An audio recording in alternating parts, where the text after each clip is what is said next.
Greetings and welcome to another edition of The Great Goddess.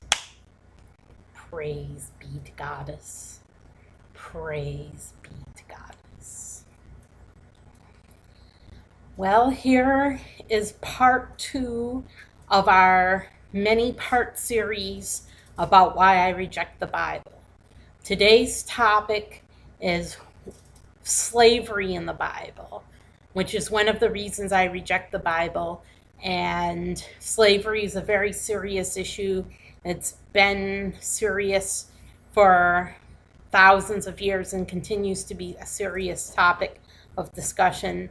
And I just want you to know that slavery is abhorrent to me. I hate slavery, and it's still a serious topic today. There's still slaves today. There's sex trafficking. There's all sorts of slavery today. And there's people being forced into slave labor to produce things like chocolate and sugar, for example. But there's many others. And cotton and other things. So slavery is an important issue. And here's the let's get into it because we have a lot to cover. Let's start with one of the 10 commandments, shall we? Exodus 20, verse 17. Thou shalt not covet thy neighbor's house. Thou shalt not covet thy neighbor's wife, nor his manservant, nor his maidservant, nor his ox, nor his ass, nor anything that is thy neighbor's. This is a laundry list of things that are considered to be a man's possessions. And only men could own possessions. In those days, women didn't have possessions of their own. Everything belonged to a man, including women. Women were property. And that is made clear by thy neighbor's wife. It's a list of things that belong to a man. So a neighbor's wife is included as the neighbor's property, something that you shouldn't covet that belongs to your neighbor. So the wife belongs to the neighbor. She's his property. Nor his manservant, nor his maidservant. Now, a lot of people argue that when it says servant in the Bible, that they're talking about the modern servant, modern hired servants that are hired to do work for a person and are just hired servants like you keep around the house that do chores for you for pay, and they choose to be there. They can leave at will, voluntarily. Well, nor his manservant nor his maidservant makes it clear that they're not talking about that kind of a servant. They're not talking about hired servants that can leave at will.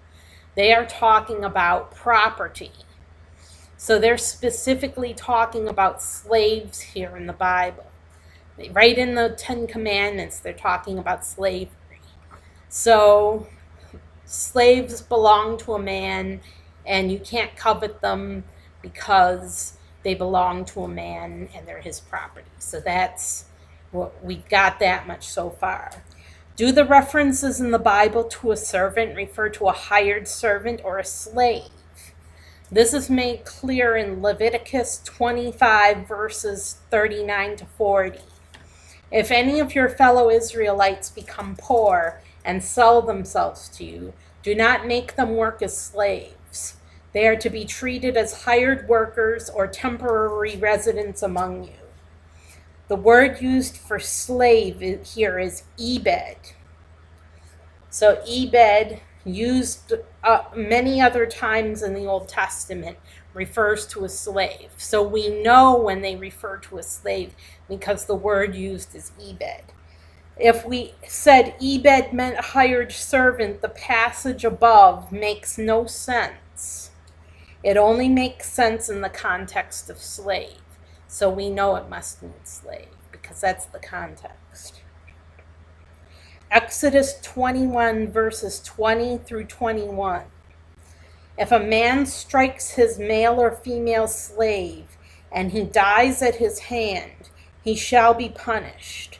If, however, he survives for a day or two, no vengeance shall be taken, since he is his property. That's what it says in the Bible. A slave is nothing more than the property of his owner. It makes it perfectly crystal clear to us that a slave is nothing but property, because if he gets struck by the master and dies within a day or two, the master will not be punished. Exodus 21 verses 26 through 27. If a man strikes the eye of his male or female slave and destroys it, he shall let him go free on account of his eye. And if he knocks out a tooth of his male or female slave, he shall let him go free on account of his tooth. Obviously, slaves were being beaten. This passage makes it clear that they beat the living daylights out of these slaves. They beat the heck out of them, and they sometimes knocked out an eye or a tooth, and when they did that, they had to let the slave go free. But that was the only time they had to let the slave go free. They could beat them and beat them and beat them, and never had to let them go free unless they were careless enough to knock out an eye or knock out a tooth.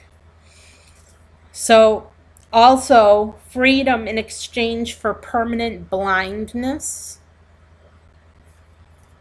Isn't that a bit extreme? Okay, Proverb 29 verses 19. Slaves cannot be corrected by mere words. Though they understand, they will not respond. This suggests that you should beat your slaves, because if they can't be corrected by mere words, then you have to beat them.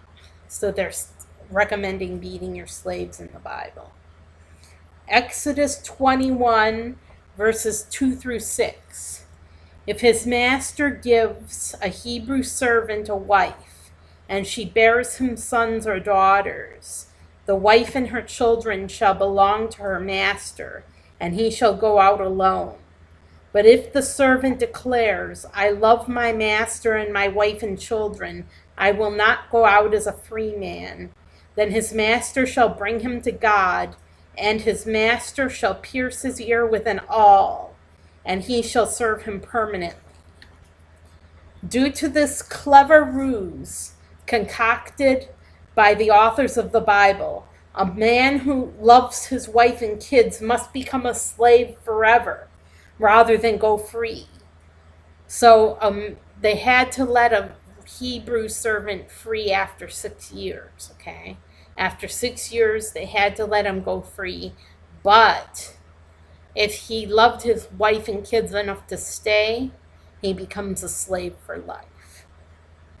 Quite a clever ruse concocted by the authors of the Bible. And a female servant, by the way, did not have the same right to go free after 6 years as a manservant, according to Exodus 21, verse 7. The only way she can ever go free is if she is denied food and clothing. A divine hex is outlined in Deuteronomy 28, verse 15 and verse 41. Thou shalt beget sons and daughters, but thou shalt not enjoy them, for they shall go into captivity. This was a punishment for not worshiping the God of the Bible. He also punishes sons and daughters for the actions of their parents here. So this is a divine hex for people who don't worship God of the Bible, that they shall have their sons and daughters go into captivity.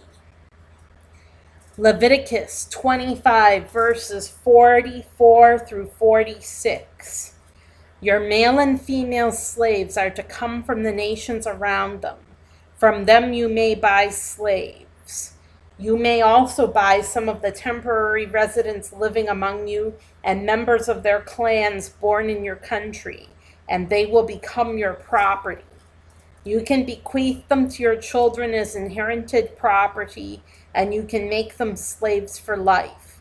but you must not rule over your fellow Israelites ruthlessly. This verse, one of the most damning in the whole Bible, puts words in God's mouth and has him saying that all foreigners may be made slaves. These words were supposedly written by the highly revered Moses. They were used in the southern United States to justify the enslavement of black slaves from Africa for hundreds of years. Damning evidence from the Bible. Leviticus 25 verses 44 through 46. Also, in Deuteronomy 20 verses 13 through 14, when the Lord your God gives it into your hand, meaning a city, you shall strike down all the men in it with the edge of the sword. Only the women and children and the animals and all that is in the city, all its spoil, you shall take as booty for yourself. It actually says this in the Bible. You're going to take booty for yourself like a pirate. And part of that booty is women and children. Women and children and animals are the booty that they capture from these cities and keep for themselves. And of course, the children become slaves. That's what happens to these children. They become slaves. Why do they become slaves? It's because their only fault was that they didn't worship the God of the Bible, because the God of the Bible didn't reveal himself to them. This proves the God of the Bible is pure evil. In the New Testament, slaves are addressed directly. Now we're getting into the New Testament here. We're getting into the New Testament now. 1 Corinthians 7 verses 21 through 22. Were you a slave when you were called, meaning called to Christ, called to be a Christian? Do not let it concern you, but if you can gain your freedom, do so. For he who was a slave when he was called by the Lord is the Lord's freedman. Conversely, he who was a freedman when he was called is Christ's slave. Here Paul says all Christians are slaves to Christ, so slaves should not be concerned by their bondage. Terrible message from Paul. Slaves are also supposed to be submissive according to Ephesians 6 verse 5. Slaves, be obedient to them that are your masters according to the flesh, with fear and trembling, and singleness of your heart as unto Christ. Obviously, the God of the Bible was pleased by an obedient slave. This message is repeated several times in the New Testament. For example, Colossians 3 verse 22. Even if the slave is ordered to commit immoral acts or worse, do nothing while his master rapes his wife. He should be perfectly obedient. 1 Timothy 6 verses 1 says slaves should look at their masters with utmost respect. That might be hard to do with masters raping and beating their relatives at will. What does Jesus have to say about slavery? Surely Jesus is much more enlightened. He says, good and faithful servant, when slaves are obedient, and you wicked, lazy servant, when slaves are not obedient, according to Matthew 25, verses 21 through 26. He also says, but the one that does not have, even what he has, will be taken away from him. An ominous message to the poor. Finally, we have Luke 12, verses 46 through 48. Luke 12, verses 46 through 48, in which a lazy servant is cut to pieces, and that servant who knows his master's will but does not get ready or do what the master wants will be beaten with many blows, or will be beaten very severely. This is actually an analogy for our relationship with Jesus. In other words, gentle Jesus will beat us with many blows if we don't obey him. This proves the God of the Bible is the biggest slaver of all. The God of the Bible and slavery. He is the biggest slaver of all, the God of the Bible. So we reject this Bible. We reject it, and all we can say is that this Bible is false and that we don't worship Jesus as a God. He's not a God. He's a very mortal man, and he's not a very good man. We reject the Bible, and we reject what's in it. I'm Sarah Jane Alpha Wolf, signing off. Have a great week, and tune in next week for a continuation of our series.